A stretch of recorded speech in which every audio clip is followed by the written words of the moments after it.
football games bring a hint of the cold times again. We'll pack the car with escape in mind, forgetting about classes, leaving books behind. Time to get away. Empty cottage sitting on the shore. Tourists all left about a month before, and we're gonna have a good time. Gonna have a good time. Yeah, we're gonna have a good time. We're going on now. A fall break, walking hand in hand in the moonlight. We'll breathe the sweet salt air. I swear we'll never part.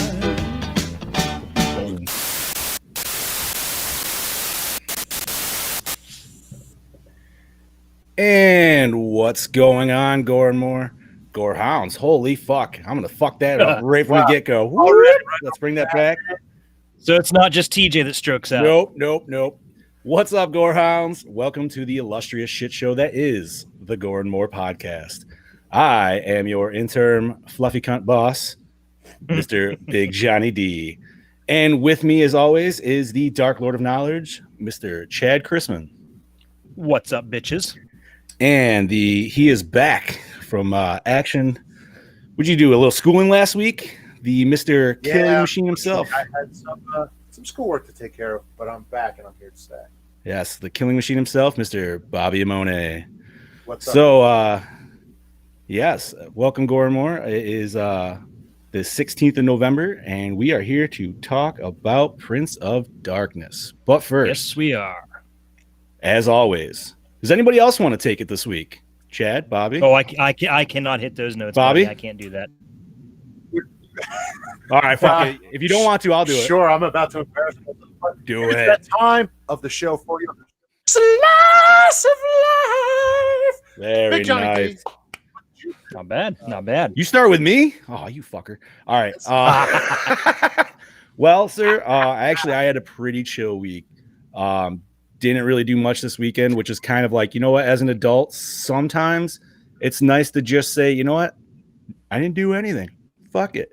I mean, you know, besides the normal bullshit of like chores and whatever, played some video games, all that good shit. Funny story for y'all. You know, obviously anybody on my friends list already knows, but Friday was a nice little surprise, and I was already kind of told ahead of time it was coming, but it still was nice to see it on the porch. But gentlemen, I don't know about you guys, but you ever get like the weird hankering sometimes where you're just fiending shit for a really long time? Oh, yeah. You know what I mean? Like you just get that itch, you have no idea why, and you just do it for like 2-3 weeks straight, and you're just like, I fucking need this. I don't know. Anyways, so that's my wife right now on fucking Andy Cap's hot fries. And I was going out probably every like couple weeks, dude, just get like a bag here and there from the grocery store or the gas station and shit, which isn't a big deal, but whatever. So she comes home the other day. She's like, no, don't make fun of me. She's like, don't make fun of me. It's like, why? She's like, I may have bulk ordered hot fries. I was just like, all right. And like, what are we talking bulk order? Because in my head, I think bulk, dude, I'm like 36 bags. You know what I mean? Like, holy fuck. Oh. Yeah, dude. Like, you're thinking, like, I'm going to go fill up a grocery store or something. You know what I mean? But then again, hot fries and all that good shit isn't really in combination there. So they come in 12 packs. So not as ridiculous as what it actually is when you say orders in bulk. On top of the fact, dude, they're only like 80 for a 12. So they're less than $1 a bag. Nice. Yeah. So it's like really like, you know, and I'm thinking actually a couple friends, because they saw that post, literally followed suit, dude, and ordered fucking bulk. I remember when The funny thing is, like my wife even just said in the chat here that I just bought a big bag that night too. Right? And yeah. hot fries were the shit in high school. Like they were the crack cocaine. Like if you had a bag of hot fries, you were trading for shit. Like, Is it just me? I'm not even lying. Is it just me, or are they not as hot as they used to be? I haven't had them in a while. You know what, man? I'm not gonna lie. I can't do them anymore, man. I just can't handle this. I can't handle the hot anymore, man. So usually I just go cheddar or ranch, and I haven't found them in a fucking minute, man. But they used to have handicap steak fries. Yes, And they're the big fat boys. Too. No. Fuck that. I mean, the barbecues are good, but dude, I always went with the chili cheese, man. Because if you could find them, those were like the fucking. Yeah. That was like the filet mignon of shitty snacks. Run at one time, those kind, or maybe not. What's that? The ones you're talking about, weren't they like a limited run they did of those? I have no idea, dude. I was in high school when that shit was, dude. So you were like shitting your pants at that. Chad was out banging bitches in college, and I never went to college. I didn't say you were in college. I said they were in college. Apparently, It is confirmed right here that I used to do crack. I mean, you did quote that, dude. I think we do have a man behind the scenes recording this at the time being. So I don't remember what I say anymore, but hopefully it's used against me in criminal mischief in the future.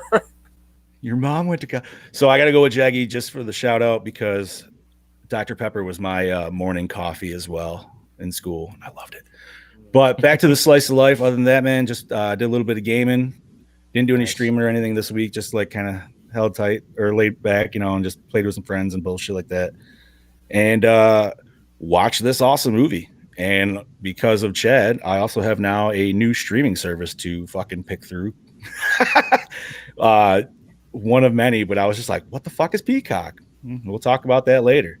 Other than that, been pretty chill. Bobby, how you been, man? We haven't seen you in a little bit. It was a busy week. Yeah, update us. It was a busy week last week, and well, this week's gonna be busy as well. But it just so happens today was not as busy as last week, so tomorrow will be. But this weekend was very chill. Was at my girlfriend's Saturday night, and then Sunday was football Sunday with my brother and our cousin, and that's it. It was a very chill weekend. There was no other plans. So that literally was it. But last week was busy, so this week's going to be busy again. And then I'm starting to look at different things to potentially cosplay for next year. But, with COVID and shit, see how that all goes. I might just put them together and be like, well, they're ready. Just needs to get rid of this shit. Yeah, I hear you on that one, bud. But, I unfortunately did not receive 2 boxes worth of hot fries. Although no, it was one 12-pack of cheddar, 1 12-pack of hot. Oh, nice. So it was a nice little mixture there. I didn't call them cheddar. I'm just like, they're all hot fries to me. So it's that way. Wait, they said they can't hear you, Bobby. You can't hear me? Can you guys I can hear you fine. I can hear you. Jackie just said she can't hear you, but I can hear you fine. Say my mic is on. She just said turn it on. My mic is on. Alyssa or Steph, if you're still in here, Greg, Sean, you guys hear Bobby fine? Let us know. Yeah, can you guys hear me? Let me know in the comments. But other than that, for audio listeners, this still should be good because, like I said, for Chad and I, it's coming through fine. Yeah, I can hear you perfectly. I can hear you guys fine. I hear myself too. Overlord says good. Sean says good. Sorry, Bobby. Keep going, bud. We're good. But yeah, chill weekend, and that's pretty much it. So this week, I'm ready to get it over with already, and it's Monday, except for this show. I'd like to redo this show all the time. Chad, what about you, buddy? Well, like normal, had a nice week of work. It was actually pretty calm and pretty easy going. So we actually got ahead. So Friday, we got to take a half day off. So I put in my hours. I put in my PTO. I got home. We ordered lunch from the local Chinese restaurant. And about 10 minutes after I sit down after ordering lunch, I get a knock at the door. And it's my father-in-law. He says, hey, get all 3 kids ready. I'm taking them for the night. Ooh, nice. Yeah. So me and the wife got, we got to have lunch and then sent the kids on their way. My wife looks at me, is like, we got the day to ourselves. I want to go to Butler and finish Christmas shopping. Yeah. So I said, okay. So we went to Butler. We finished our Christmas shopping. We had a pretty good time. I went to Target and found this bad boy. Oh shit! Naked Mason, which is of course my. I was gonna say your favorite. personal fave. Yeah, and he's not out of the box yet. He will be as soon as I get time, and I will put him in my little shadow boxes right over there. A little place of honor, as he is my favorite. My kids were pretty thrilled with it. But also Friday night, since we were in the neighborhood, I went to visit a very good friend of ours. Oh, yeah? Yeah, I went to see the boss man himself. That's right. Yeah. And how was that nice, lovely visit? It was nice. It was a quick little visit. I mostly wanted to drop off Taryn's little baggie of Chucky toys that I found for her. I'm sure she was excited. Well, she wasn't there on, Sorry. but TJ did say she was very happy with what she got. She's very appreciative, and she got some really cool Chucky swag out of it. And also right before we left, my wife turns to me and said, "So, ever since February, I've been saving money up to get you a PS5." So, unfortunately, that's the picture. I took that picture. You know what that means? He's giving the thumbs up to let everybody know that it's okay. He's okay.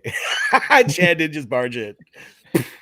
But she wasn't able to get me one, and it's just too much of a hassle to try and get one on Black Friday. So she's like, "Hey, since I saved you money, we got like $450 extra to spend."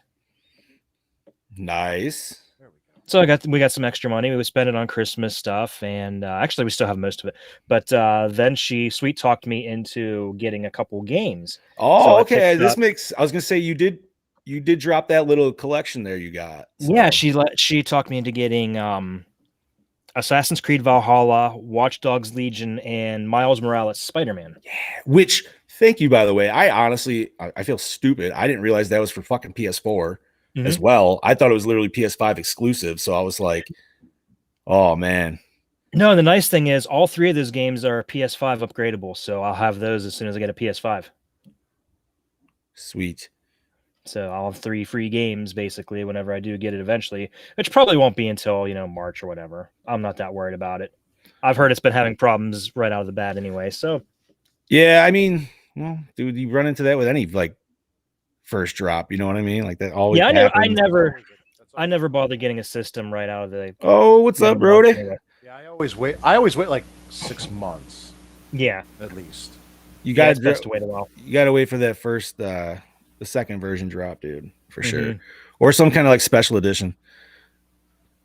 Apparently, do I still sound good? Do I sound good to you guys? You check your wire. It might be loose because it did sound a little quiet and then it got real loud again. That is, yeah. Wire's like wire's good. Wire's in. You sound fine on my end. So. Everything here is in. We apologize for technical difficulties, but we did warn you. This is the shit show. This is the shit show. Okay. Yes. But yeah, like I said, continuing on. Then we had a nice date night Saturday night with some of my wife's friends and us. We had a nice time. Went out and had a nice Mexican dinner, and came back and played cards. Oh, and by the way, did anybody watch any Jason movies on Friday the 13th? No. Yes, I played the game. Not sadly. I watched part 2. I had to settle for part 6 because it was the only thing available on Prime that I didn't feel like paying for. And I couldn't watch any of the DVDs because I was installing Watch Dogs Legion at the time. I was gonna say, I was like, dude, didn't you literally just get the fucking box set? Yeah, but I had a game loading, so I just screw it. I'll just watch this while it's loading. Do you? TJ also watched part 6. How about that? And yes, I watched part 2 and Freddy vs. Jason. Then I played a little game, and then what did I end it with? Part 5, randomly enough. I don't know why. Did you have any trouble finding a lobby, or were you able to get into a game real quick? Dude, I actually got into a lobby like relatively fast, like twice. And if anybody watched my stream, oh my god, I know I'm terrible. So you will laugh. But dude, I haven't played that game in like a year, so I'd probably be just as bad. Oh, I'm so bad, dude. Yeah, it's just and of course, like I literally loaded up as Jason first round. I was like, well, at least the server itself shouldn't fuck up because I should be host, correct? Because I'm Jason. Dude, no, it's still like apparently I wasn't host, and the host still like fucked us up, man. When I got like 4 kills in, like I just started getting the groove, and then like something fucking happened. I was like, did it glitch? And then all of a sudden, like after a minute, it popped up. It was like host kicked you or some bull. I was like, what? Fuck off. The fact that it still has so many glitches and shit, like after all this time. Listen, man. Well, they shut down. They shut down. Yeah, they shut down the dedicated servers, so you're gonna have disconnects like that all the time now. Oh, yeah, we mentioned this last week, dude, when it happened, but I still wanted to try it out. You know what I mean? Like just to see it. Obviously, it's the first weekend after it is Friday the 13th, so people are still gonna be playing like a motherfucker. But yeah. But yeah, man, give it 3 weeks. Let's give it like 3 months, and we'll see where it's at. But I still feel like it's still gonna have its regs. Yeah, that's really gonna suck if they do finally shut down the servers because everybody's gonna lose everything. I don't think they'll shut down the servers. I just think they're like, we're not gonna clean them up anymore. So good luck.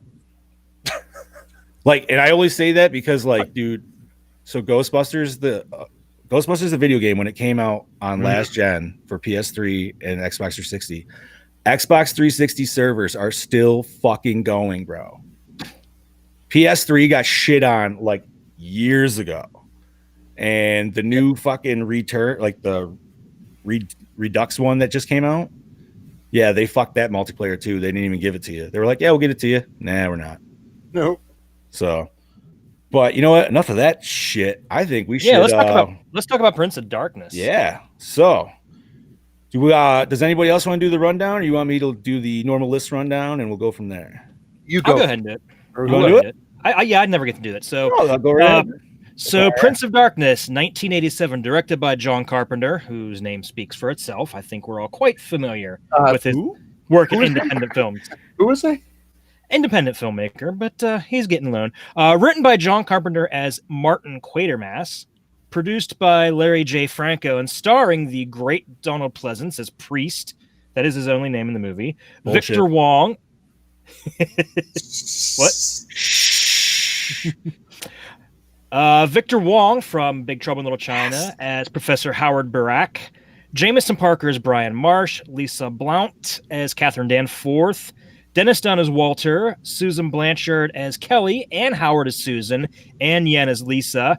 Ken Wright as Lomax. Dirk Blocker, whose name is perfect for porno movies, as Mullins. It is. Jesse, that is. It's like Dirk Diggler.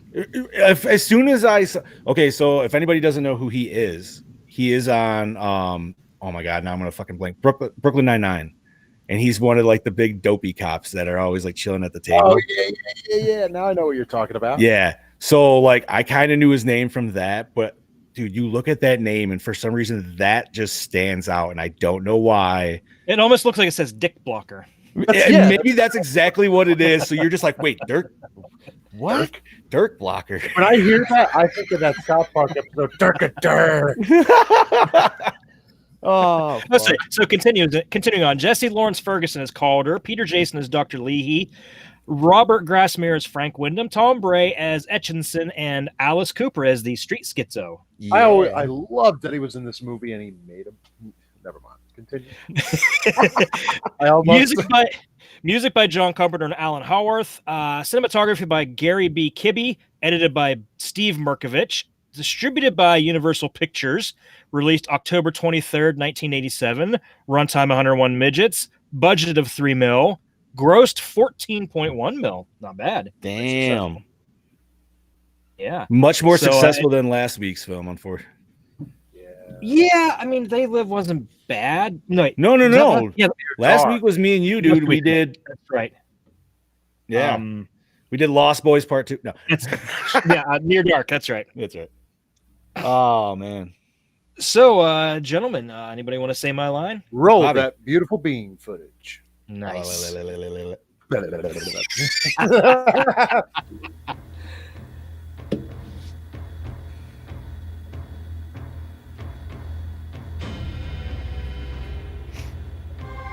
I wish we got more with that dying priest. Right?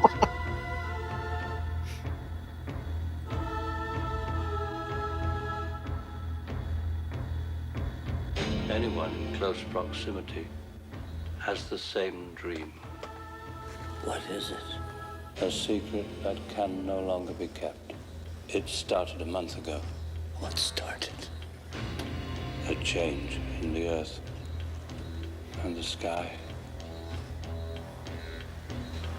His power. There's a weird locking mechanism. Looks like it can only be opened from the inside.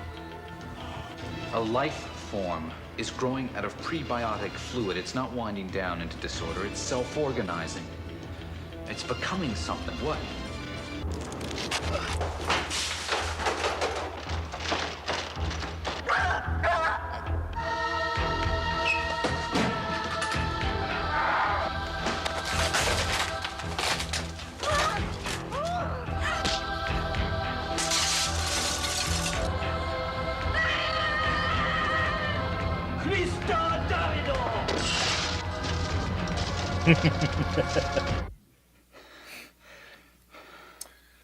Who doesn't love waking up to Oh, damn it!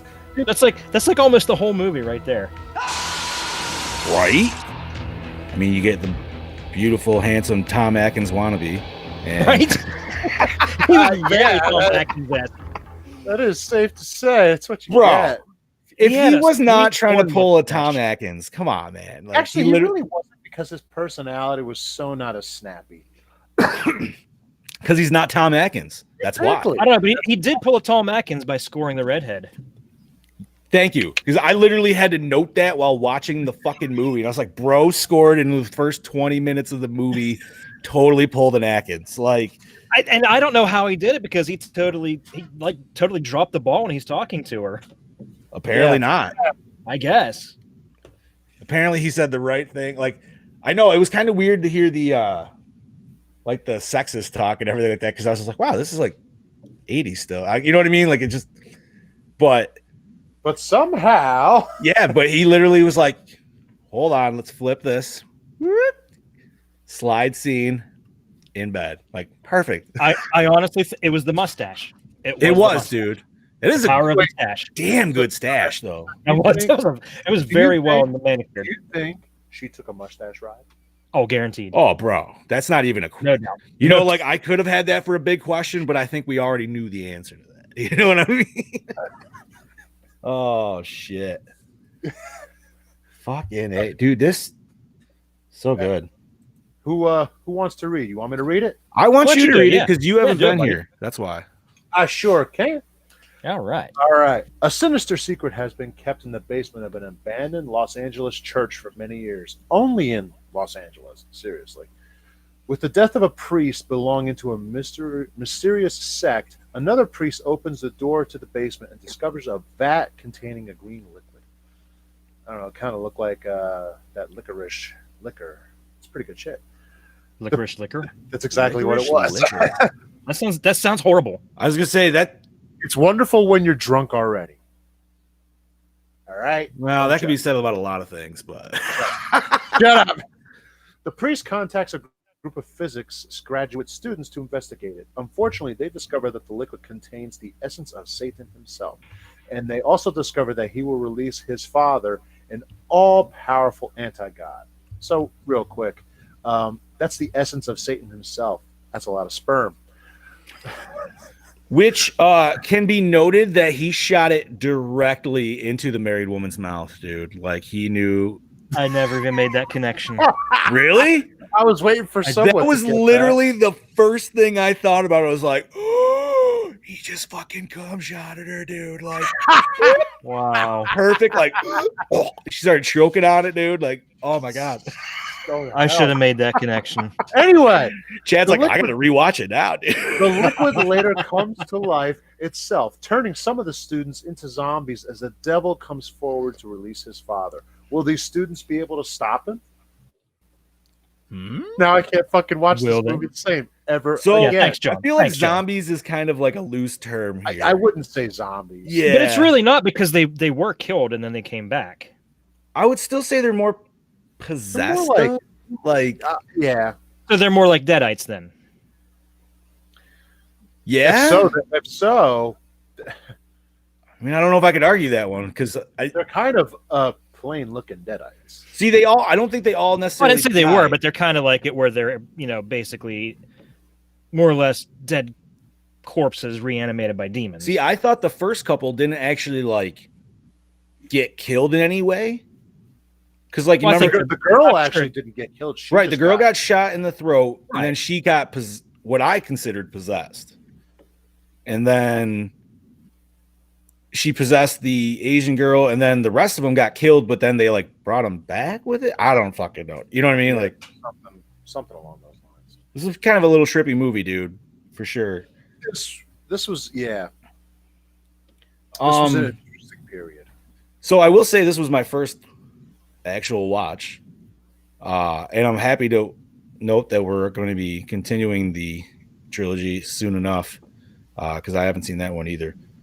Oh, you But want to talk about a wicked movie? well, yeah, we will in 2 weeks. But But teasers. This movie was interesting. I'm not going to say it was phenomenal by any means. No, but it's very underrated. It was a good watch. A little bit of a slow burn in the beginning. So anybody who hasn't seen it, I'll give you that heads up. At least I thought. No, Yeah, it's a lot like The Fog in that essence too. Yes, I would agree on that. Other than that, I mean, dude, you know, you got Carpenter behind it, so you know it's going to be good. Yeah, it's got that great Carpenter synth score going on, dude. And I was thinking like this came actually out before They Live, and I was wrong on that. They Live was after that. Yeah, the soundtrack though and everything, man, like perfect. It was a great movie. It fits very well with that vibe. I think this was also the last film that Carpenter and Pleasance worked on in his career. Because when did Pleasance pass? 95. Halloween 6 was the last movie. Yeah, and he passed before it came out even. He did Halloween 4 the following year, then Halloween 5. But I think this is the last time him and Carpenter collaborated on something, because they were actually really tight. Like, I think you're right. Forward. I'm just gonna shout out Brody here. I agree. It is better than The Fog, or at least I personally thought. On a lot of levels better than The Fog, but at the same time, it's also not to trash the movie, but not saying too much. I disagree, but only because I really like The Fog, because I saw it as a kid and it kind of stuck with me. But we didn't we get what's her name's titties in that? No. No. I didn't get titties in The Fog. No. Wait. There were no. Tom Atkins got to see him, not us. When did he hook up with fucking Laurie Strode there? That was The Fog. That was The Fog? I thought we got to see her titties in that. Nah, we didn't get titties. No? Nah. Damn.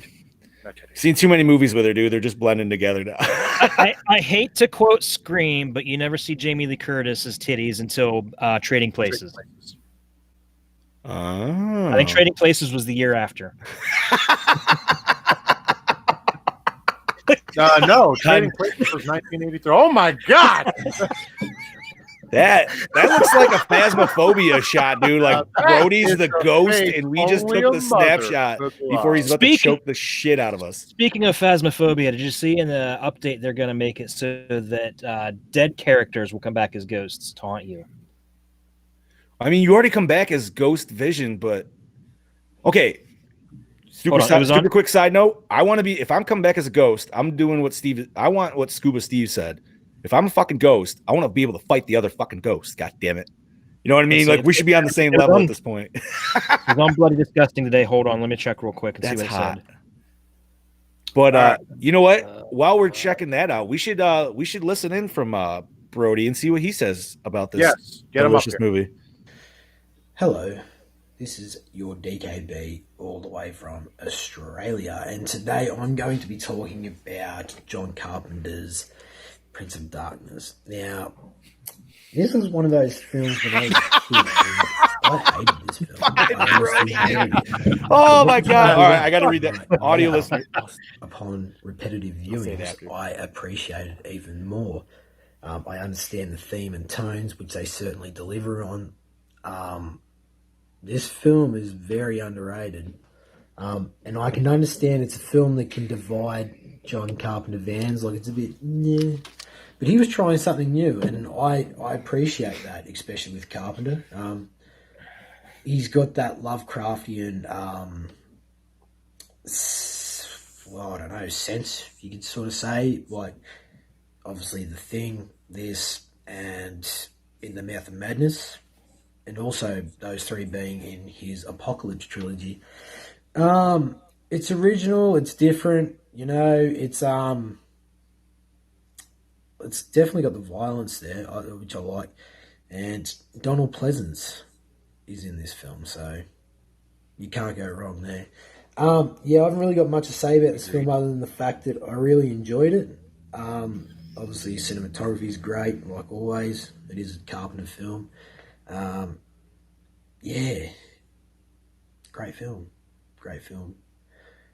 I'm going to have to give this film a Gore score of a 3.5.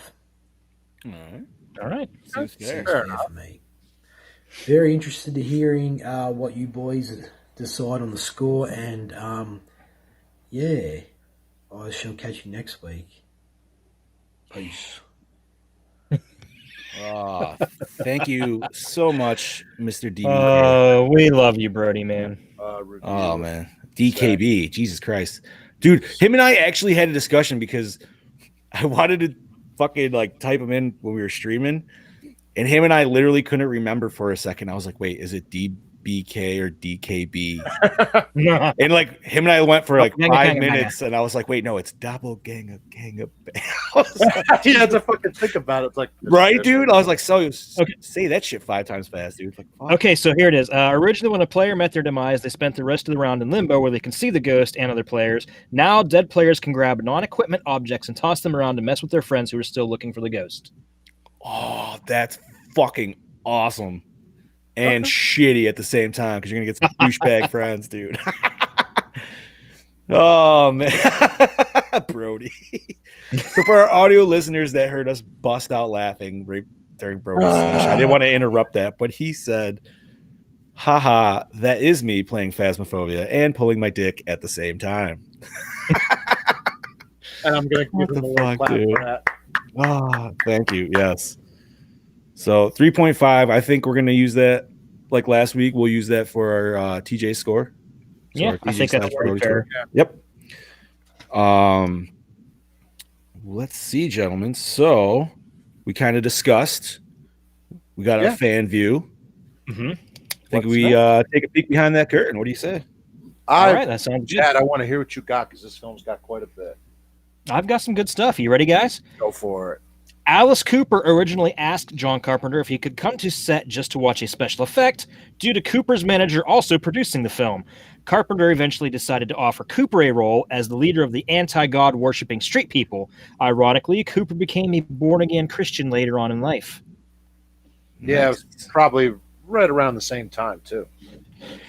When Dr. Leahy introduces himself to Dr. Barack, Peter Jason wasn't expecting Victor Wong to walk away in the middle of the scene. Jason's subsequent confused appearance and awkwardness is natural and unscripted. Huh. Actually, that would explain that. Now that hey, man, I guess what works best, right? Walk away. Alice Cooper used the bike impalement trick in his stage shows prior to this movie. The bike he uses in the movie was his own personal prop. That's awesome, and I liked it because it was very weird. Yeah, you never see somebody It's like Alice himself. It's you never see somebody stabbed by a bike. It's like with Halloween 4. Michael grabs a rifle, stabs a guy with a rifle. Right. But it's like, it's not even a bike. It's like a half a bike. Even better. Like, Cooper stabs you with the bike, but he's a sweetheart of a guy.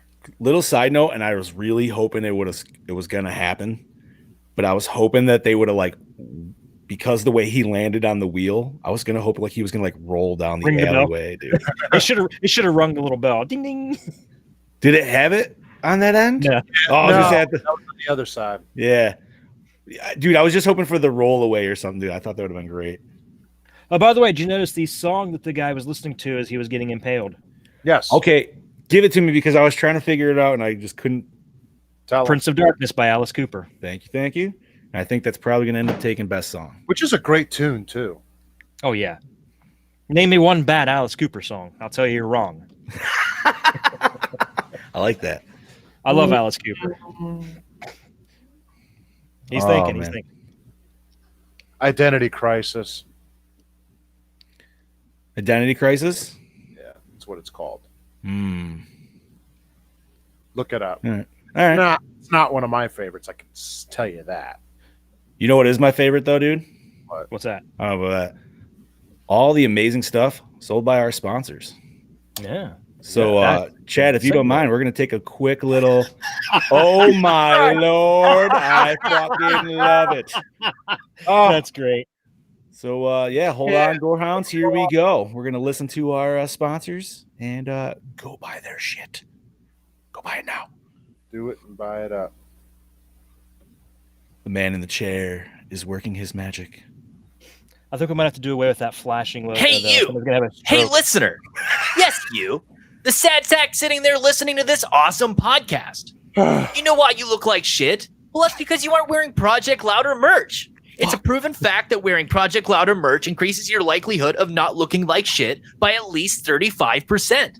And let's be honest, you should take it where you can get it these days. So Right. head on over to projectlouder.net and click on the merch tab. Pick up some hot fucking swag and start looking like the winner you truly are.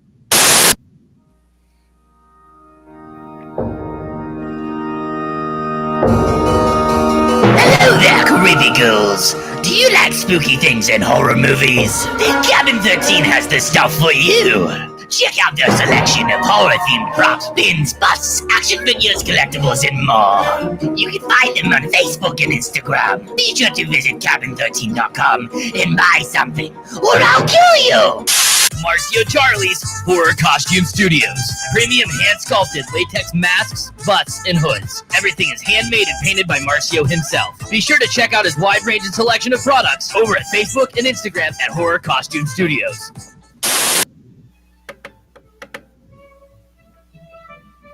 Oh, hello. Do you know about Project Louder? Well, let me tell you. Project Louder is home to 16 of the finest podcasts a nerd could possibly procure. They have a show for everyone. Whether you're into horror films, modeling, comics, 90s kid shows, or that weird tentacle-filled subgenre you search for at 3 in the morning. So head on over to projectlouder.net and treat yourself to something truly exquisite.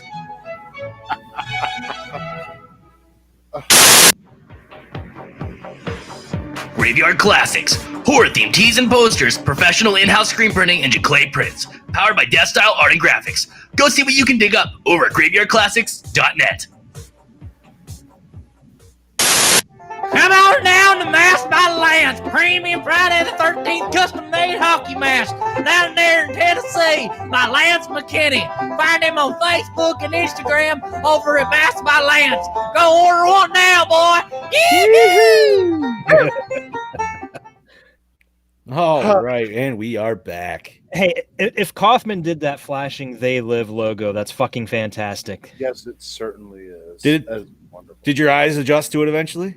I just looked away. Oh, okay, fair. I just kept looking at it. I was like, yes, consume. Speaking of consuming, and if you heard that sweet T Public commercial, hop on over. We actually got some new merch. Yes, in we the do. Store. Couple new podcasts, newer podcasts, I should say. We got the Comics Kaju boys. They got a what is it? It's the South shirt, and we also have Ghoulies Unflushed merch in there. So go check that shit out. Awesome. Chad, I'm sorry, just to pause. I'm just gonna throw out couple more announcements just on top of this shit. Beetle Bros has a new YouTube stuff up. Power Hour will be Thursday. Wicked Wednesday will be back, as well as Rabbit Hole next week, as well as the boss man himself, Mr. TJ Bowser. So, going with that, sir, I will give the floor back to you.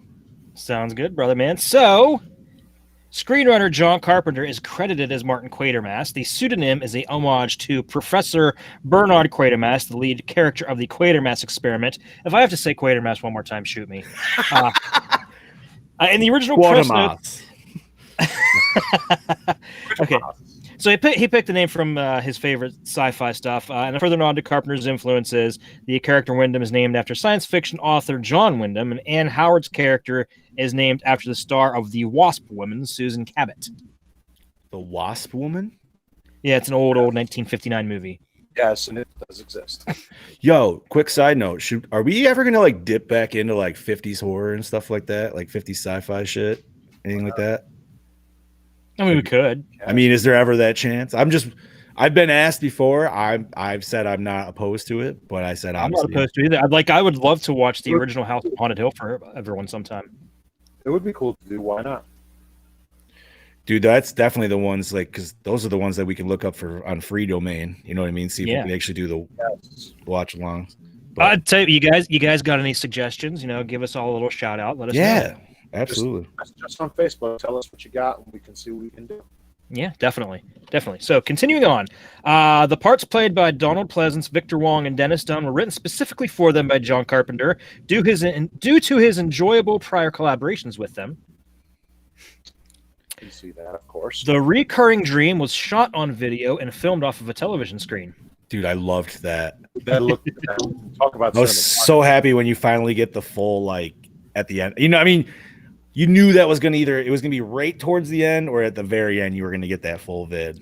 But So speaking of the ending, do you guys think that was just a dream, or do you think that everything that they did kind of made it come to pass and it was unavoidable? I think it was unavoidable, and literally everything that they tried to do to avoid it,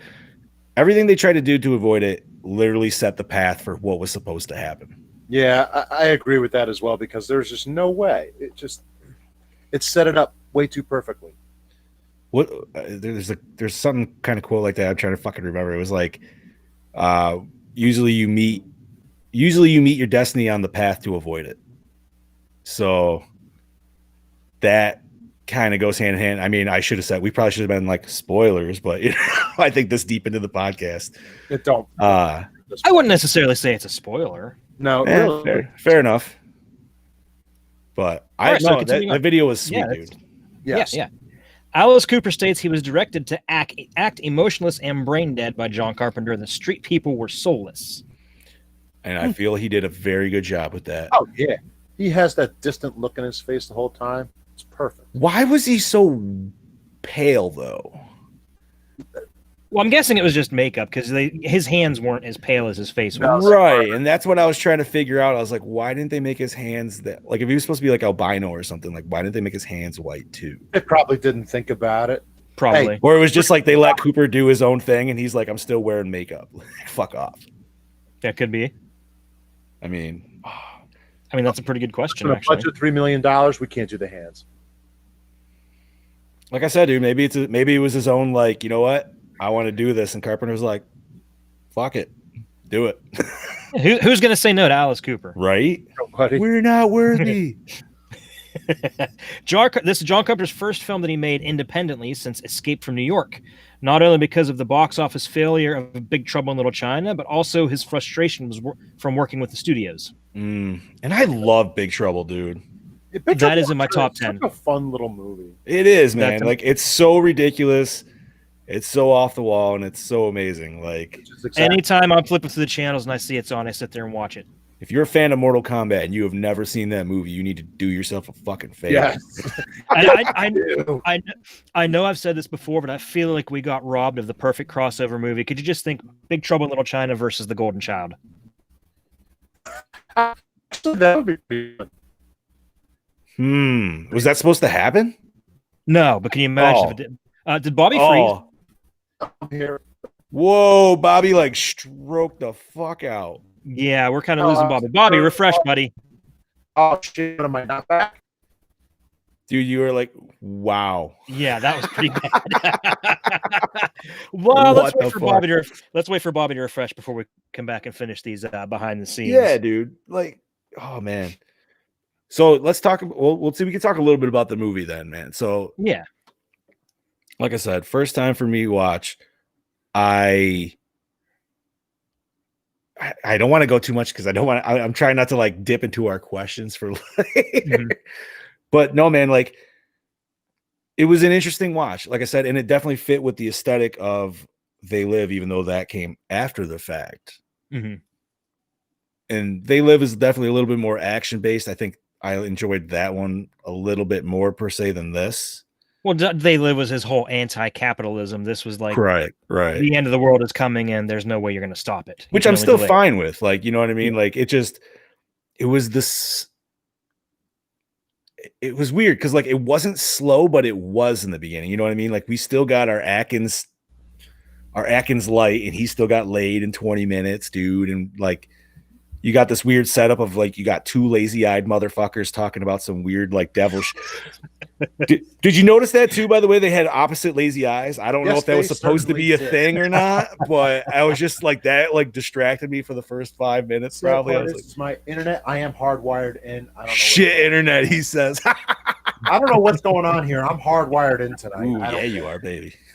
I will take care of it. All right. My bad. So we got Bobby back, Chad. All right, so we can continue on. John Carpenter states he set out to make a film that was atmospheric and dreadful. At the time, he was noticing a lot of derivative horror films and wanted to try something new involving quantum mechanics and religion. I will say he was actually successful with that. Oh, yes. Yeah, man. So let me ask you this. Did you guys get Doom vibes from this shit? Because that's exactly what I did. I was like, this is literally how Doom starts. Like they're fucking with some demon shit, dude, with electronics. Yeah, You know what I mean? Like shit goes I haywire. agree with that. And that's why I hated the movie, because it completely did away with the whole demons aspect of Doom. What's that? The movie Doom. Yeah, not this movie. Doom, the movie. Did you watch Annihilation? No. It's a little cheesy, but I think you would like it a lot more. It's more true to the Doom. Nice. Yeah, I was TJ not would a fan agree of- on that. I guarantee. I still like the Rock one, dude. Don't get me wrong. Like I still enjoy it as a shitty like That was a good Saturday movie, movie, but The only good thing about it was Carl Urban himself, because absolutely, he's dude, just fucking awesome. He's the best. that and it literally the whole first person section, dude, which I literally was just like, bah! The whole That fucking was time in my so seat, dude. bizarre, though. No, oh my god, dude, me. When did that come out? 2004, 2005. So I was probably like fucking 19, 20. And dude, when it goes into that first person mode, I was literally like edge of the fucking seat, hard as fuck, dude. Just, you know what I mean? Just like, give me a whole movie like this. And then we finally got it in like 2015 when we got fucking Hardcore Henry, which was great. But yeah, TJ agrees. Annihilation gives me it is, dude. I got the biggest like excitement from that movie when they bring in the key cards. Because when they bring in the key cards, dude, you know what I mean? Like in the new one, you mean? In Annihilation, they talk about the big color-coded key cards, dude. And I'm just like, yes, like you know what I mean? It's just one of those like sweet, stupid things. It's so good, so good. He's back, everybody. It's fucking back again. Fucking internet tonight. Jesus Christ. Dude, listen, you gotta clear your history after the porn. I don't use this. You got to go incognito mode. Then you got to incognito mode. I don't touch this for that.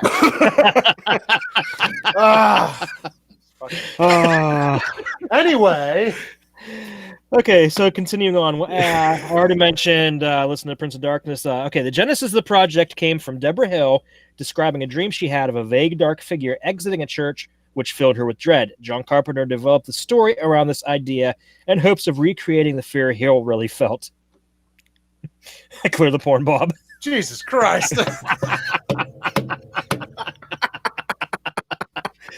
Oh, fuck. Welcome back, buddy. They used mercury for the scenes for reaching to the mirror shots, and I'll get to that a little later. On the audio commentary of the DVD, John Carpenter and Peter Jason talk about the scary masks that were already prepared for the movie, but were unfortunately destroyed in a fire while filming. So maybe we would have actually seen some actual zombies. Oh, you know, that is one thing. Like when that one girl does turn, I was kind of expecting the same thing to happen to the other ones to look like demons. Welcome. Maybe that was probably the original plan, and like it says here, the No, you're talking about the one that actually became the devil. Yes, yeah. The other ones I was expecting to look like demon children because the father's coming. You know what I mean? Right. Yeah, I don't know. The first one. That's why I said like zombies. I feel is kind of loose fitting, but I guess it does work. I don't know. Zombified. Yeah. Maybe more voodoo zombie-esque. Maybe that. Maybe. Okay. I could go with that one. Okay. So Dennis Dunn and Victor Wong worked together with John Carpenter on Big Trouble in Little China. Yes. Donald Pleasance worked with Carpenter on Halloween and Escape from New York. Mm-hmm. This was the first time that Peter Jason worked with him, and they'd worked together again on They Live, In the Mouth of Madness, Village of the Damned, Escape from L.A., and Ghosts of Mars. Damn. So he was with them for the latter part of his career. Yes. Through the good and the bad, I guess. I didn't know Carpenter did Village of the Damned. Yeah, that was I didn't know that. 95. Yeah, 95. Yeah, I remember watching it when it came out, and that was about it. It's kind of this is the first time that Gary B. Kibb worked as a direct DP for John Carpenter. Since then, they've worked together on every movie except for in Memoirs of an Invisible Man in 92 and The Ward in 2010. Ooh. All right. Can't say I've seen either one of those. Don't. Yeah, I've heard Memoirs of an Invisible Man is pretty dumb. Yeah, it is. Fair enough. It was his but then again, there's a lot of people that like Ghosts of Mars, and I hated that too. So I own it. I hate it, but I bought it not watching it from the $5 bin. So you know what I mean? It's kind of one of those. At least you're only out $5. Right. I spent $5 on way worse, dude. Yeah. I think we all have. Oh, yeah. Shitty hand jobs. Anyways. Jason suggested having the 7 people who return as zombies represent the 7 deadly sins, but Carpenter nixed it as it would have required too many rewrites. You would have had to have like another like hour fucking movie to just like kind of explain that. Yeah. You really would have, actually. The church basement is actually in a big rundown building in Long Beach that used to be a popular ballroom. It was falling apart during production, and the cast and crew had to sign waivers stating they would not sue if anyone was injured. Huh. Imagine that. You can't sue because you got fucked up on set. Yeah, right. So like we ain't taking liability. TJ will like this. John Carpenter first met Alice Cooper at WrestleMania. No shit. And the former shared his desire to be in a horror film. Carpenter said okay, but only if he could use Cooper's impaling gag from his onstage shows. Talk about a deal made right there. Okay, so going back to the mirror thing. The mirror gag was accomplished in part by using mercury. They drained the poisonous material from their on-set hydraulic dollies and cranes and used it for the bit where the character dips her fingers and hand into the reflective pool. They return the mercury back into the machinery afterward. Due to mercury being highly toxic, the arm is a prosthetic. The reverse of the shot, with the character's fingers poking through into the darkness, was shot inside a covered swimming pool. See, talk about having to get innovative. Today, that would have been just CGI, baby. Yeah. Yeah, and it looked like shit. Too true. The film was budgeted at $3 million, shot in 30 days, and was Carpenter's return to horror after Starman and Big Trouble in Little China. Wow, 30 days? 30 days. Dude, I was impressed when we were talking about Near Dark at like 42 days or whatever the fuck it was. Holy shit. Yeah, and they had, 30 days of night shots just for that. Yeah, it was like 7 days, day shots. Everything else was night. Pretty much. Fuck. According to Lisa's translation, the glass cylinder was buried in the Middle East some million years ago by Father Satan, the anti-god. What? Not Have you seen that, Hayes? Yeah. TJ. Okay. TJ's fucking around over there. TJ's playing. TJ's sending us his Morse code. Okay, so the glass cylinder was buried in the Middle East some millions of years ago by the anti-god, a god that ruled planet Earth. He was exiled by the human race, although before that he sealed his own son, Satan, waiting for the right time to come back. Following the same translation, Jesus Christ was an extraterrestrial of human shape who came from another world to protect the human race from anti-god, gaining power between the humans to fight Father Satan and hide the glass cylinder that imprisoned Satan until the time when the human race possessed a level of technology advanced enough to defeat him. Damn. That's actually pretty deep. And that's very, very Lovecraftian right there. Oh, yeah. Big time. That's wonderful. Dude, that's sweet. Okay, so, and lastly, this is interesting. There's a television version that's slightly re-edited, suggesting that all that takes place in the film is just a dream that Jameson Parker's having. It begins after the opening credits. There's a new shot showing Parker's house from the outside. The theatrical version opens with a shot of Parker trying to perform a card trick. At the beginning, after Parker watches on TV a program reporting the discovery of a new supernova, the narration goes on talking about the death of a millionaire and the discovery of a religious book in his library. Yes. All mentions of the dead priest, the Brotherhood of Sleep, the member of the Brotherhood of Sleep who took care of the church, is deleted. Oh, wow, really? So you don't even mention the priest. And during the whole film, there are new inserted sequences showing Parker sleeping and dreaming in his own bed. Oh, shit. Well, I guess that would make sense. That would be the easiest way to get rid of that because that was the whole tie-in of them. Like the Brotherhood of Sleep all had that same dream because that's where they, yeah. Right. Yeah. Okay. Yeah. So basically, the TV version implies that it's all a dream, not just the dreams tying them. No, all I like. together. No, fuck that, dude. Give me the bleak end. Give me the bleak shit, dude. Yeah, I'll take. I agree. The bleak end. I like the fact that it was all for naught, and they were literally played to set it up how it should have ended. Like, perfect. All right, so that's everything I got, guys. Sweet, sweet titties. All righty. Titties. So, big questions. Big questions. All right. Go for it. So, I said it kind of. I mentioned it a little earlier, and I feel like Chad already knows this. But gentlemen, what's the priest's last name? It is mentioned in the movie, but it's not mentioned in the credits. And it's a really easy one. I can't believe they actually did it. Loomis. Yep. It's Father Loomis. And I was like, I had to rewind when they said it. I was like, get the fuck out of here. Did they really? I don't even remember them saying it. Dude, it was like literally, I want to say maybe in the first 30 minutes or so.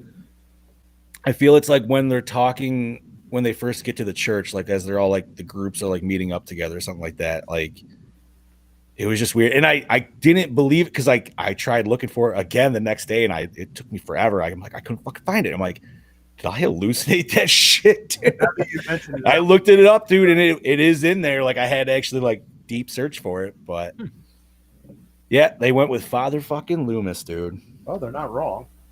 Right. So here's one. Why didn't the fucking priest wash his goddamn hands after the nasty homeless woman touched him? Ew. I was wondering that too. He was probably thinking, I don't even give a shit, dude. She had maggots in her cup, man, and she was like feeling on his fucking coat and everything. Like, if I walked in there and somebody was like, "Hey, I'm like, nope, I gotta go to the bathroom. I'll be right back." You know what I mean? Like, yeah, I kind of thought that too. So let's see here. And so what do you think the demonic fluid tastes like? Mountain Dew. What'd you say? Mountain Dew? Mountain Dew. It looks like it. The way they gagged, I feel it would be really gross. Well, gag reflexes, you know. Well, I mean, unless it might have hit that little dangly thing. It probably tastes like somebody just threw up in your mouth. Dude, like, just, bleh. And I loved how it's just a straight shot, dude. Like you're like a fucking Dilophosaurus or something. You know what I mean? Like it's not even like they're like hawking a loogie or something, dude. Like they all of a sudden like have some like spray fucking mechanism. It's like a fucking spitting cobra on acid. Yeah, dude, right? Holy shit, man. Like I said, and the fact that the puddle got that cum shot at that distance, dude, and like you know what I mean? And they talked about it. They're like, wow, it registered on the thing. It shot something in such precision. Now that I said that, go back and watch that scene, dude. It's just going to be... I'm never going to see it in the No, same you light won't. again. You're going to be like, you motherfucker. So there are lots of money shots in this. There really is, man. Like, well, there's the first money shot, and then she goes and swaps it into the Asian lady's mouth, which, you know, you've seen them many a times, I feel, in some adult films. And, yeah, so on. And so forth. Other than that, gentlemen, I don't think I have any more big questions, unless you got any. I got nothing for this film other than it was, you know. No, I don't think I have any questions. All right. So moving on, let's hit the big show questions here. All righty. So, what format did you watch it, and how was the quality? DVD. Ooh, look at you. I actually watched it per Mr. Chrisman's recommendation on Peacock. As I did as well, and it wasn't terrible. No, dude, I actually thought it was a very clean copy. I thought it was 1080, but I could be wrong. I would have to check. I don't think it even said, to be honest. It didn't, but I'm just saying, just for like how clear it really, I don't know. I thought it was really well. And I gotta say, the commercial breaks weren't terrible either. No, I honestly think I got maybe 4. Yeah, they're each between 25 and 45 seconds long, roughly. Yeah, so you get like 4 for like an hour and a half movie. That's not really that's not bad at all. Commercial breaks here.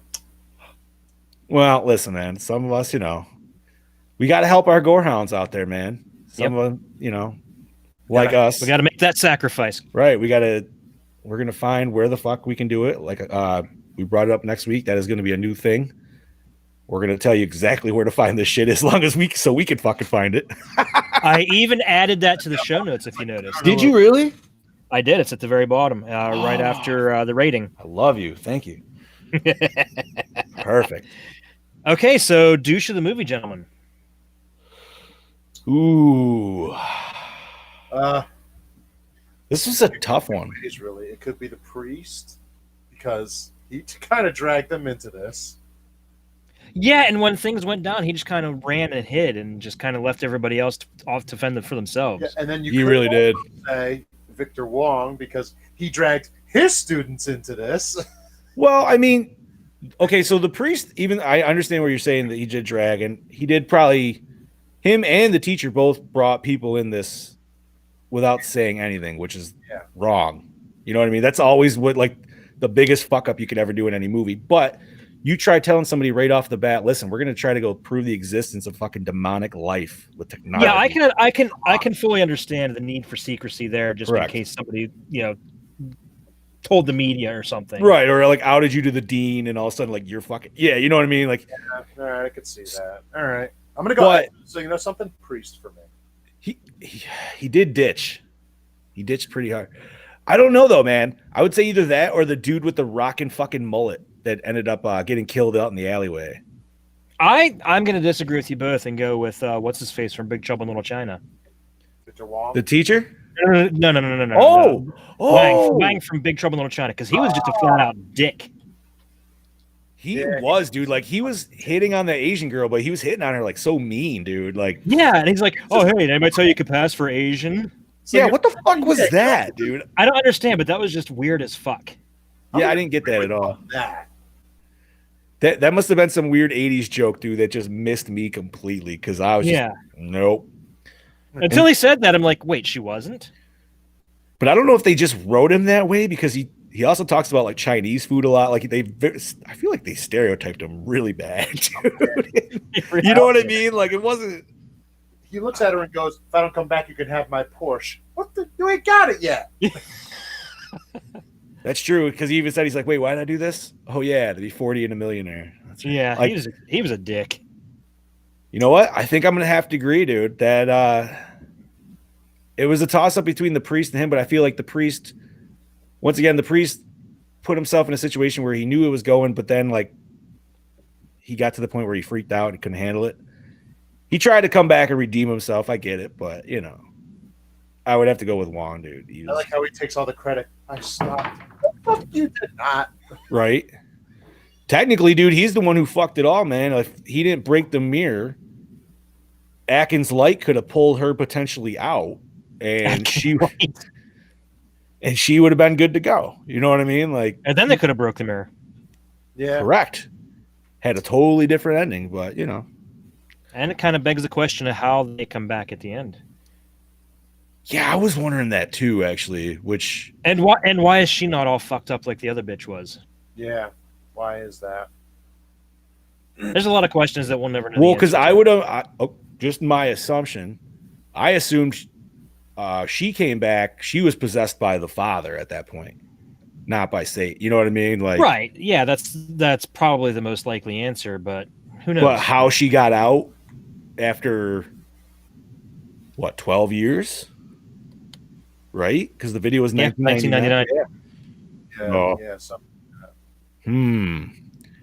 Dude, if there's anything like that nods to that in Mouth of Madness, I'm gonna be so happy. Find out soon enough. I guess 2 weeks, buddy. 2 weeks. So we got douche of the movie. So favorite kill, gentlemen. I might have to go with bike stab just because it was kind of like original and weird. But I don't know, man. The chair one where the dude breaks the chair and stabs his own neck was also pretty Actually, that's what I was thinking too. Like, that's not a sharp object by any means. No, it's not. And he just was fucking rubbing that shit, dude. It's not like he was stabbing. He was like trying to cut it like a fucking knife. He was sawing his own neck open. Yeah. Fine. I'm taking that one. That was a pretty. Yeah, I think I'm going to agree with that one. And it was kind of I would say the bike kill because finally it was the first kill. And that's what I was just waiting for. You know what I mean? Like, come on, give me something. And you finally got it. You're like, okay, here we go. But they always got to go for the nerd first. You know what I mean? Or like this. Always. Poor and honestly, though, weren't they all nerds? Yes. I don't know, man. One nerd got laid. Dude, it's the mustache, bro. That shit was on point. Fucking great value, Tom Atkins. I feel he's a little better than Great Value, though. You know what I mean? Like, he's not terribly cheesy, where it's like he's like a young Tom Atkins. You know what I mean? He hasn't found his full swagger yet. All right, I'll give you that. He grew the mustache, but the confidence isn't there. Yeah. For movie, confidence would have been wonderful. But the shoulders and the pecs were, so that's why they got him. Yes. Oh man, so favorite kill, yeah. I'm gonna have to say bike for me. It was Alice Cooper and he was involved. It was a nice little splatter effect. It's weird. So from that, gentlemen, we are going to go to our favorite scene. Well, that's not an easy one. Television sequence when you see the figure coming out, any one of those. So like when you finally get to the end and you get to see the whole. I mean, that was definitely. You were definitely built up for that the whole time, so it was definitely nice to see it. I don't know if I think my favorite scene though. I love the whole movie. Just the way it looked, it was really. I think I got to go for favorite scene. The whole part where the reanimated mullet guy talks to them from out the window, and then he just all the bugs. He just disintegrates into bugs. Oh yeah, that is such a great. It makes you question: were the bugs talking, or were the bugs using his vocal cords to help make him talk? Probably used. Like that's pretty fucked up either way. that was a pretty cool scene. I wish we got more of that, dude. Like that would have that would have been like I could see a whole movie of killer bugs doing that. So I think I like the whole scene of when oh my god, I forgot her name. But the blonde girl there that literally like takes in the entire ceiling of liquid to become yeah. And Wong's literally just watching her like through the fucking just that whole like because I love that whole like him going into that. I liked how they did the weird like top down shot, and I was like, ooh, this looks cool. And they kind of went back to it a little bit, and just the whole like him having to be the middleman of like watching all the shit go down, but everybody else still in the other room, like just trying to figure out what the fuck's going on. Like I don't know, it was cool just because just thinking of it from a pan. If you saw that in a panoramic shot, dude, like that'd be cool. You know what I mean? Like one room going right to the other, which kind of did, but not in that fashion. Whole time. You know, that's probably what Kunde would have done. It's very possible, dude. We'll never know. Man, if Kunde fucking is behind that, ooh. Now I'm just thinking. But no, I'm gonna have to say the whole like her getting possessed, pregnant, whatever the fuck that was, like her metamorphosis scene, I guess. All right, but you got some cool practical, you know, you got some nasty, weird, like Freddy Krueger looking effects and shit. Yeah, we did. You do with the face blotches. Oh yeah, dude. And I loved how her whole skin vibe and everything was that, but her hair was still normal. Like her hair didn't change by any means. Like perfect, except her face and her hands. Yeah. There's definitely something very creepy about that. I don't know why, to me at least. How the father of Satan works. Right. All right. So, did the opening scene hook us in? Yes, actually. Yeah, I guess so. Now, I'm assuming when we're talking opening scene here, we're talking about the long duration of opening credit scene, correct? Yes. Yeah. We're talking a solid 5 minutes of credits. So anybody who hasn't seen this, buckle the fuck up. Yeah, pretty much. Because I was just like, all right, is this over? No. And it's not like Monty Python bad by any means, but that's supposed to be bad, you know? Right. But no, it was. I would say it hooked me in, dude, because like the music and just the tone and just the weird little setting and you got a priest dying within the first 30 seconds of the fucking movie, and he's like, oh, it's literally the opening scene. Yeah, you're just like, you're like, oh, he didn't reach the what was it, the diocese or whatever the fuck he was trying to talk to. Yeah, he was supposed to have a meeting.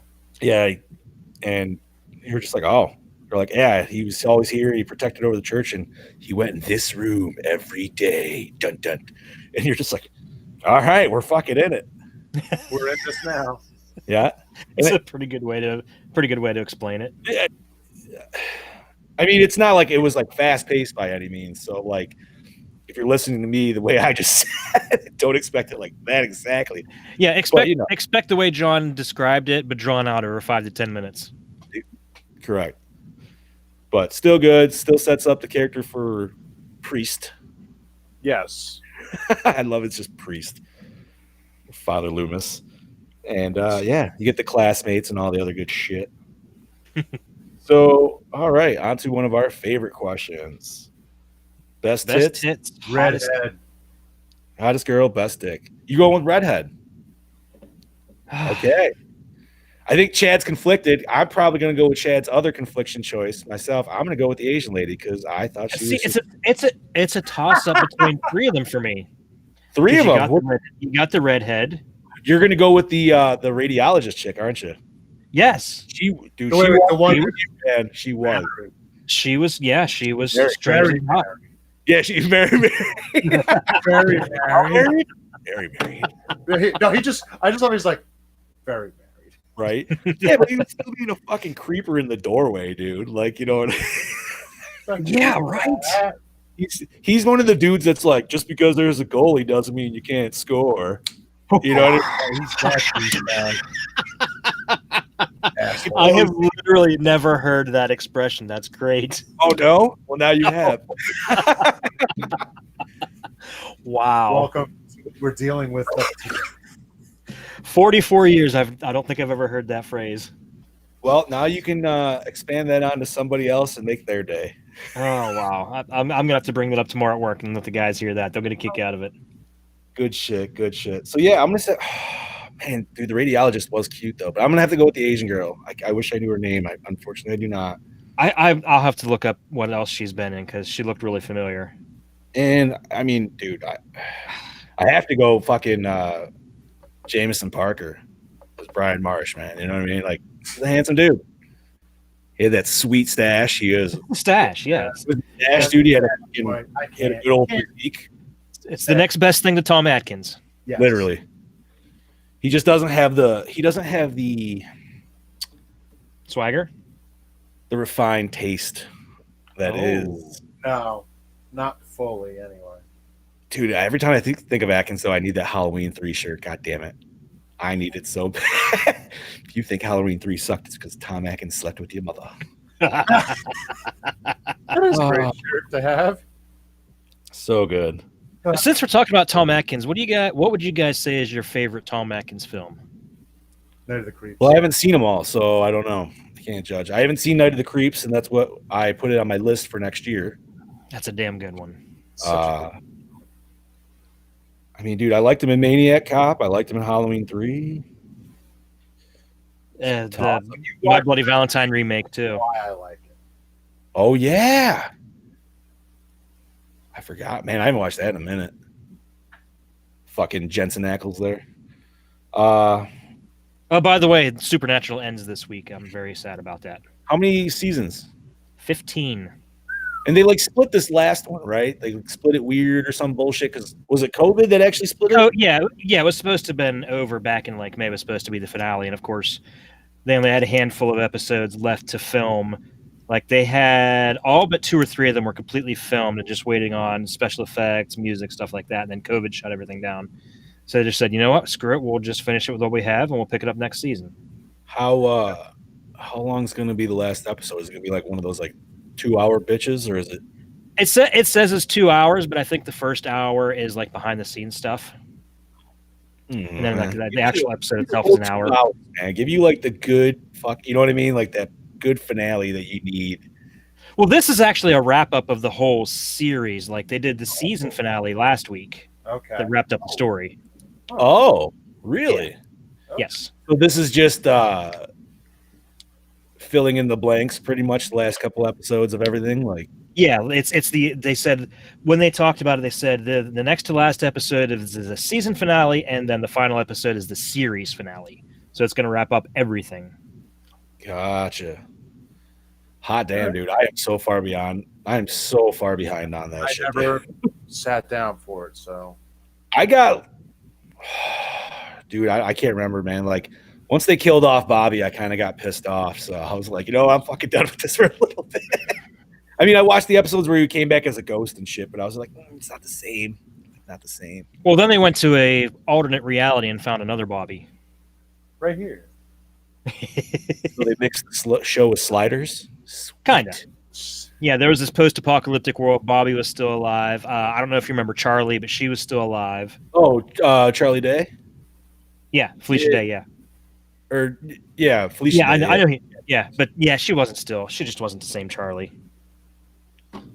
Yeah, they do kill off a lot of people on that show. I mean, the brothers themselves have been killed off like up to 1 million fucking times, but I love the episodes. I think they've been killed at least 5 times each. I mean, unless you count the one episode specifically, like the Groundhog's Day episode, where they literally kill Dean every fucking 2 seconds. That was one of my all-time faves. That was so fun. All right. We got to get on with these questions here. Right. Yeah, we could do a whole supernatural episode. Bobby's like, distractions, no. All right. Continue going. Bringing it back. Okay, So, did the score set the mood? Abso-fucking-lutely. Love it. It's one of Carpenter's best. Said it perfectly. and not to bring up Doom again, but that's instantly what I kept thinking of, dude. I'm sorry, man. I was literally thinking old school 90s first person shooter, just like that fucking Duke Nukem, Doom. Like, it's just that perfect, like, synth, dude. I don't know. That's why it works so well in They Live, man. It's just a great action film. But I haven't thought about Duke Nukem in a hot minute. I mean, they literally steal the line from They Live in that, where it's I'm here to kick ass and chew bubblegum and a lot of Actually, bubblegum. yeah, they did. Shake it, baby. Bobby, did you ever play Duke Nukem, the old school? Duke Nukem 3D? I don't remember. He's a little young. He might not. I feel like everybody who's ever played that always remembers the first time you go up to the stripper, dude, and offer fucking money, and you get digital fucking nipples that look like a foot long. They're like, anyways, but yes, excellent score. Yes. 80s fucking all the way, dude. Loved it. So best song, it'd have to be, Prince of Darkness. Alice Cooper. I feel like we already mentioned that, but absolutely. So favorite character. I gotta go with Tom Atkins Light. I'm actually going to go with the teacher, Victor Wong. Yeah, I kind of liked his character too. Yeah, and I'm trying to remember what else I've seen him in besides Big Trouble. I feel like he was that's also right. in The Golden Child. He wasn't Tremors. He was fucking. Oh yeah. He's the dude who actually named Graboids. Yeah, I'm gonna go him, dude. I liked him anyways, just because like I feel like his lazy eye was just a little lazier. Like he just had that like squint. I don't know if he was trying to do that squint or if he naturally has it. That's his natural. I know, but I feel like there was like some scenes where like he was. I mean, maybe it just is that way, but I don't know. I thought he did a good job, and he still didn't seem like he was like terrible with students or anything like that. You know what I mean? Not like that other weird doctor that they brought in. That guy who's like, "Hey, fuck you. You'll know when I know." Yeah, when I know, you'll know. But I mean, he wasn't a total dick, but you know what I mean. He kind of was a little bit just to a student at the beginning. A little. But all right, so what do you got for? Did you guys say favorite characters? Sorry. Yeah, we said ours. Yeah. I said Victor Wong. Wong. Yep. So scary. No. Not really. No. Suspense. Maybe dreadful. Like Yeah. I'll give you that. just thinking of how it ends and taking that all into like, oh shit, it was all for naught. Or it wasn't for naught, but they actually like caused it, I guess. Yeah, I could see that, but it's still not scary though. No. Yeah, I don't think I qualified as scary. No.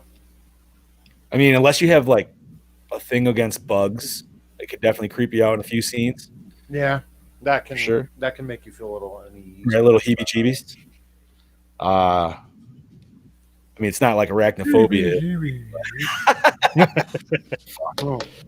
Yeah, I know, There's right? a reason why that movie has the word phobia in it.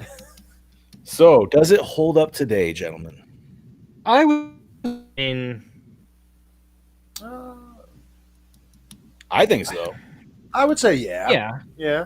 I'll give it that it holds up. Yeah. Like it looked super well. It sounded like, the audio was great. I think the effects hold up really well. The mirror scenes look cool. We didn't get tons and tons of like gore effects, but what we did get was definitely sweet. Yeah, we got a good little bit of, not everything, but we got a good amount of scenic deaths, I guess we could say. Right. And I actually like the whole shot alone of just, which will kind of bring us in a little bit down the thing, but just the tube in itself.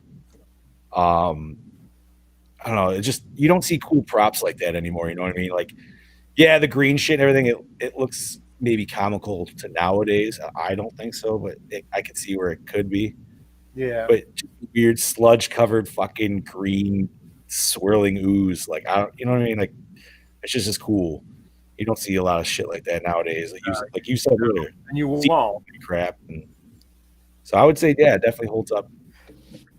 I love how when everybody comes in, they see the canister with the swirling green glowing crap, and like nobody seems to react to it. Everyone walks in and like, what the fuck is that? Yeah, they're just like, okay, whatever. Well, I noticed. I mean, I wonder if they actually all like felt that heaviness, like when the father was talking to the teacher there when they were first looking over the book.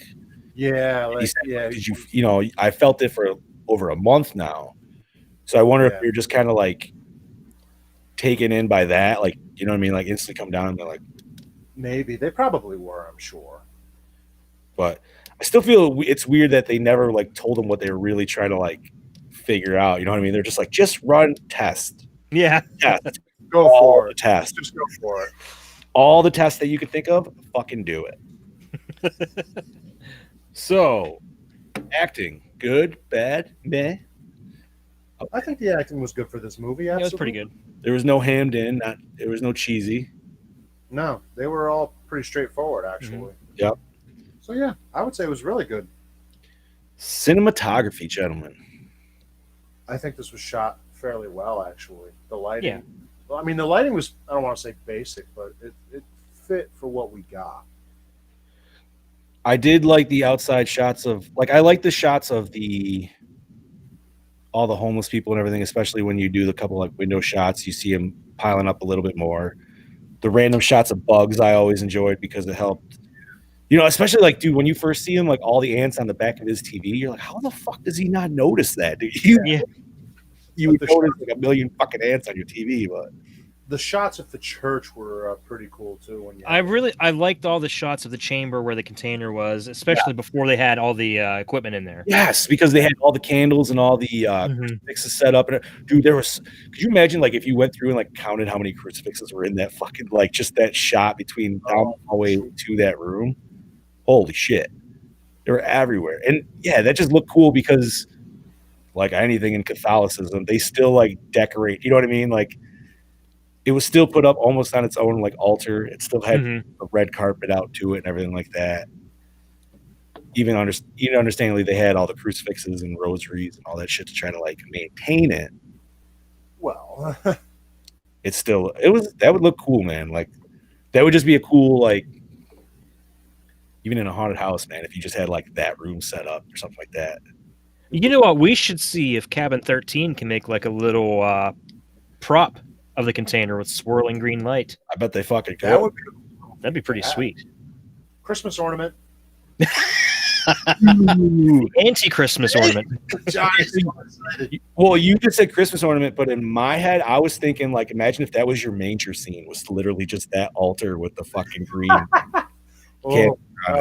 See, I'm just thinking of having it as like a lava lamp. That would also be awesome. Cabin 13, I hope you're listening. Get on that. That shit. Corey, come on. Listen up. So, yeah, I thought cinematography is good. And I like last shot, and I kind of mentioned earlier, was the top-down shot. I really enjoyed that. It did come in later into the film, but I thought it was a cool way of like transitioning into rooms. And I'm glad they went back to it. It wasn't just like a quick, like 1 10-second shot. Mm-hmm. Oh, that looked cool. Like, no, they went back to it, showed it again, just to kind of show like the small, you know, the size of the room in comparison to what he just came from. Yeah. And the use of the filming the dream sequence from a television screen. Yeah, that was interesting. That was always such a cool looking shot. like I said, one of my favorites. And I like how they tease you with it throughout the whole movie. It just gives you like a little bit more each fucking time because you're like, I want to see it. What the fuck is it, dude? Like the second to the last dream when you finally see the shadow in the doorway, you're just like, and then he wakes up. You're like, no, fuck, dude. So going from that, I would have to say, gentlemen, how did we feel about the premise of this movie? I loved the bleak ending, so absolutely, I loved it. Yeah, and the pretty hot take on Jesus being an extraterrestrial. That was very whoa. We just saw the boss man for a second. Yeah. Yeah, he did. He looked relaxed. He did. Did anybody else catch the hair? Oh my god, that was beautiful. Mwah. Classic. Oh man. Just let everybody know he is alive. He is alive and well. He is. I can confirm that. I just saw him the other day. Yeah, that picture wasn't a fake. Premise though, man, I enjoyed it. Let's use tech to prove that Satan exists. Fuck it. Why not? You sold me. You had ways differently, dude. I would still watch it. Yeah, I'd still be like, okay, I think you got me here. Yeah, dude, and I enjoyed the bleak ending. I don't think I would have enjoyed the TV ending so much as Chad described earlier. Yeah, it seems kind of like what was the point? You know what I mean? Like, take it all away. But yeah, man, you give me the bleak ending, you're like, all right, now we could actually go maybe into a sequel or something, or explaining either after what happens or even in between what happened at the end of that movie and the lead up of the actual, like, when shit goes down in that video. Mm-hmm. That would be the perfect place for Gore and I mean, that's great. That's great. Oh, all true. All fucking day. Yeah, right. Just hoist him over my back. I got him. Yo, in the sequel, he's gonna get laid. Or no, that was in the first one. He even gets laid, doesn't he? I don't remember. Yeah, it's been a hell of a long time. The sequel was where it got weird, dude, and they brought him back with voodoo, and he had the fucking, like, the music made him move around and shit. Yeah, it was fucking whatever. So, anyways, gentlemen, we are on to our 3 R's. Yes. Cycle, rewind, or remake. Rewind. Let's rewind it. I say rewind, but do I? I'm kind of torn because I almost want a remake / sequel. Yeah. Okay. I want a continuation. Well, that's not, that wouldn't be a remake. That would just be, I'm fine with that. It'd be a reboot, basically. Maybe we should throw that on there too. Reboot. Okay. I'm gonna add that on there. Right, because remake and reboots are completely different things. Yes. Honestly, I don't know if I would think just a continuation leading, like I said, like I would set it right in the year of 1999 when that video goes down. Like, yes, you know what I mean? Like the day or two before that shit, and that's like it all like just unfolds. Or maybe it's one of those things where you start off at the end of 87 and you continue from, you know, one of the characters that are left over. It doesn't even have to be the character. It can be like a character's offspring or some fucking, you know what I mean? Like somehow they're tied to it. I get what you go in. It would be pretty cool in general just to have a sequel. That would be interesting. Just to see like her get brought back, dude, and like how. I just want that explained. And I don't care if it takes 2 hours to explain it. I want it. So yeah, just imagine it shows her like walking out at the very end of the film, like she's walking through the doorway, and then the screen just goes black. Yeah, dude, that'd be fine. Like it'd be awesome. Yo, and imagine like because it was done in the camera style, and I understand this isn't everybody's aesthetic, but being that is in '99, you could easily still do it as found footage camera style. True. Actually, yes, you can, because it very really true. Would work out perfectly, especially with that look. Or you can do it. You could do it a mix. You know what I mean? You could do legit and the cam, and then that would explain why they're trying to like send the camera images back through the the brainwaves and shit. Do it as a mix then. Don't do it all just one. That's fine. All right, let's go with that then. All right. So keep it the same. Give us a sequel. Yes. All right. So, gentlemen, We already have Brody / TJ score of a 3.5. So let's give this bad boy a rating. Dad, what do you got? You know, I am going to side with Brody and TJ and give it a 3.5. I think that's a pretty solid score for this. Okay. Bobby, what you got, brother? I'm actually going to go a little lower. I'm going to give it a 3.0. You're giving it a 3.0. All right. And I want to give it. Oh. Like I said, it was good. It wasn't great. Acting was good. Setup was good. You know, I feel not to jump on the bandwagon, but I feel like 3.5 does feel like kind of where it needs to sit. Like it's above, you know, it's a little bit above average. So we're going to give that another 3.5. And that will give us a score of 3.37. All right, 3.37. That's very solid. All righty. So moving on from that, because we are done with the topic of the day, we're going to talk about what we are going to watch next week. And oh boy, this is going to reel in our boss man back to the show. Oh. And like Chad just mentioned, Bloodhook. We are going to be watching the Trauma classic Bloodhook. And I say classic because I have never heard of this fucking film before. Nope. And the only until TJ talked about it. Yep. No, I have heard of this film, but never watched it. I'm ready for this film. That's all I'm going to say. I haven't seen it. It's a Trauma film, and it's from the MST3K creators. So don't expect Silence of the Lambs. This is definitely going to be lowbrow for the We're talking pure intent of 80s Trauma, dude. Like 80s Trauma was intentionally bad. It was bad for bad's sake. Oh yeah, they were just like, fuck it. How we're gonna push it, and we're gonna push it a little bit more. Yes, of course. So to let you all know, we have found it that it is on Amazon Prime right now that you can rent it. Yes, for I believe like $5. We haven't found any other sites yet. We have checked Shudder and Tubi and everything. Nothing. But if we do find something else, we will let you know in our discussion group. So pay attention to that. And if you're not part of that, join our fucking discussion group. Look for that on Facebook. Yeah, we still need to check the Trauma app too. We haven't. We do need to do that. I personally have never checked that out, so that's going to be a first. Neither have I, so I got to get on. Me neither. Is that through? It's Trauma and Bad Moon. Is that who? Are they like teamed up or some bullshit? Full Moon. Full Moon is Sorry. I'll have to look. I'll get on my Roku when I'm done here and I'll look. Okay. Yeah. So, yeah, man. Other than that, you guys, you gentlemen, have anything else to talk about this week? At the moment, I do not. So, I will say, Code Red announced the release of 1982's The Forest Blu-ray today. That's a shout out from our boss man, Mr. TJ. I will say I finally, and I talked about this with Dear Chadwick last week, I actually finally got to watch Mandy. And I really enjoyed it.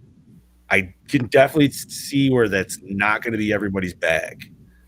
For sure. It is definitely a trippy fucking movie. I will try to not say anything too like spoilerish because obviously I know Chad hasn't personally seen it. Not yet. I don't know about Bobby. Nick Cage is great. I want to watch it. So Nick Cage is great, dude. And Shudder actually has like behind the scenes stuff and everything on there, so I want to check that out too because I love that. I mean, I know it's exclusive on there, but let me just say, man, the coloring in that movie and the just all lighting is fucking phenomenal. And if you're a fan of like haunted houses, dude, that use overly obtrusive like red lights where everything is just like for you. Oh my god, dude! Like you will be fucking hard the whole time. It's so good. Yes, very giallo. Coming from the boss man, I would say it's definitely worth a watch. It's a weird movie. It's Nicolas Cage. That's enough for me. That's enough to get me to watch it. Yeah, and there's one scene, man, and it's great because this movie, like I said, dude, the cinematography is like weird, and it's a very trippy movie in itself. But there's one scene where like he's getting drunk, and that's all I'll say. But it's only shot from one particular angle in this tiny little like room, and just the colors of that room and just the changing from like each different scene. Oh my god, dude! Like, I can't promise you'll come out saying like that was a fucking masterpiece. I don't personally think it was, but I would definitely give it like a solid like 4.3. Nice. Yeah. So, and then of course I put the next one on my queue right away, dude. Color in Space. Is it Color in Space? Color from Outer Space. Color from Outer Space, which I'm very excited to watch that one as well because, dude, who doesn't love a good alien horror movie? Yeah, it's Lovecraft, so there you go. Lovecraft and Nick Cage, dude. So I'm already like kind of batting for a win. It was great, man. It was great. If we actually ever cover it, I'd be very happy. And I mean, it is still possible. I know we're still kind of working on our list, maybe, but I can't. Yeah, I keep flip flopping on what I want to pick. I think I'm just going to completely abandon any type of theme. That's fair. And just pick random movies. Well, I mean, yeah, I got to get kind of had the theme of just we were trying to go generational, essentially. So. Yeah, I mean that's easily done though. Right. Oh yeah. But we'll figure it out as we go, as we always do. Yeah. But other than that, man, I would say, yeah, if you haven't checked it out, check out Mandy. It was great. That's all I got, gentlemen. So I got nothing else at the present time myself. Nope, same here. Same Alrighty. Here. So I would say that wraps it up. Thank you for joining us again on another awesome episode, Gorehounds. It was a pleasure. A pleasure. Yeah, thank you everybody for tuning in. Everybody that watched on the Facebook stream, on YouTube. Oh yeah. Share it up, please. Share it. Share it. Join our discussion group, Gore More Discussion. Post pretty much whatever the fuck you want in there. And yeah, we got a nice little special intro or a special outro, courtesy of the boss man himself.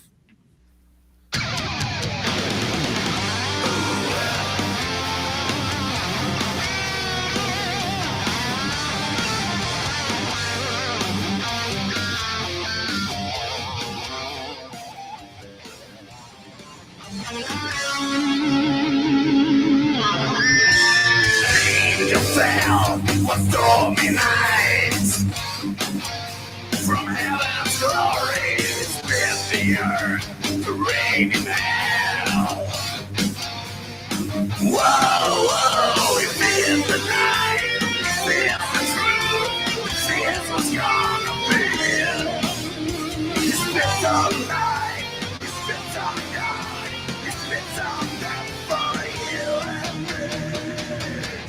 Prince of darkness studies the world with hungry eyes. Prince of darkness, ready to baptize you in light.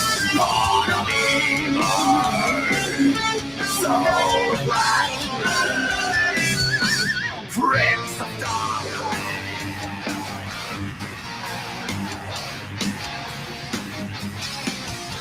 He saw the man was just a boy. With a baby smile, he swore the mission of God's creation. Whoa, whoa.